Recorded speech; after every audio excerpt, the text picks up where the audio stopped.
بسم اللہ الرحمن الرحیم۔ تمام تعریفیں اس اللہ کے لیے ہیں جسے ہمیں ایمان کی دولت عطا فرمائی، اور درود و سلام ہو اس ہستی پر جن کی ایک ایک بات ہمارے لیے ہدایت، رحمت اور نجات کا ذریعہ ہیں۔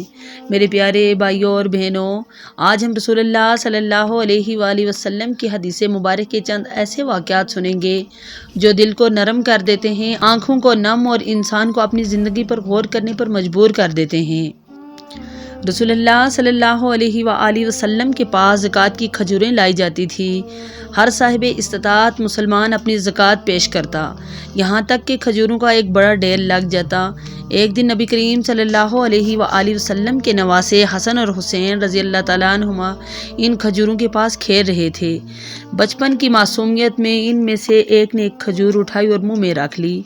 جو ہی رسول اللہ صلی اللہ علیہ وآلہ وسلم کی نظر پڑی تو فوراً محبت اور تربیت کے ساتھ وہ کھجور ان کے منہ سے نکال لی اور فرمایا، کیا تمہیں معلوم نہیں کہ محمد صلی اللہ علیہ وآلہ وسلم کی اولاد پر زکوٰۃ کا مال حرام ہے؟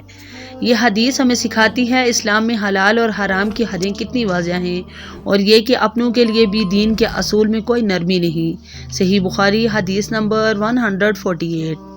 رسول اللہ صلی اللہ علیہ وآلہ وسلم فرماتے ہیں، جب میت کو چارپائی پر رکھا جاتا ہے اور لوگ اسے کندھوں پر اٹھا کر لے جاتے ہیں تو اگر وہ نیک ہوتی ہے تو کہتی ہے مجھے آگے لے چلو، مجھے آگے لے چلو، اور اگر وہ نیک نہیں ہوتی تو درد اور خوف سے کہتی ہے، ہائے بربادی، مجھے کہاں لے جا رہے ہو؟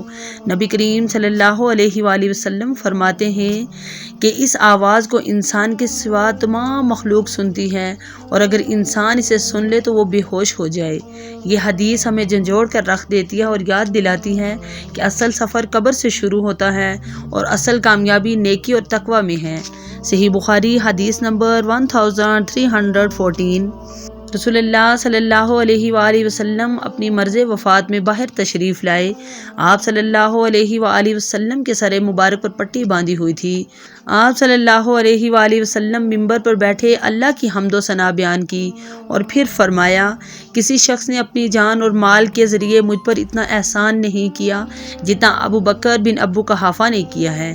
پھر فرمایا، اگر میں انسانوں میں سے کسی کو جانی دوست بناتا تو وہ ابو بکر ہوتے، لیکن اسلام کا رشتہ سب سے افضل ہے، اور حکم دیا کہ ابو بکر رضی اللہ تعالیٰ عنہ کی کھڑکی کے سوا مسجد کی تمام کھڑکیاں بند کر دی جائیں۔ یہ حدیث ہمیں وفا، قربانی اور سچی رفاقت کا درس دیتی ہے۔ صحیح بخاری حدیث نمبر 467۔ میرے پیارے بھائیوں اور بہنوں، یہ تھی رسول اللہ صلی اللہ علیہ وآلہ وسلم کی وہ احادیث جو ہمیں اپنی زندگی سنوارنے، اپنے اعمال درست کرنے اور آخرت کی تیاری کا پیغام دیتی ہے۔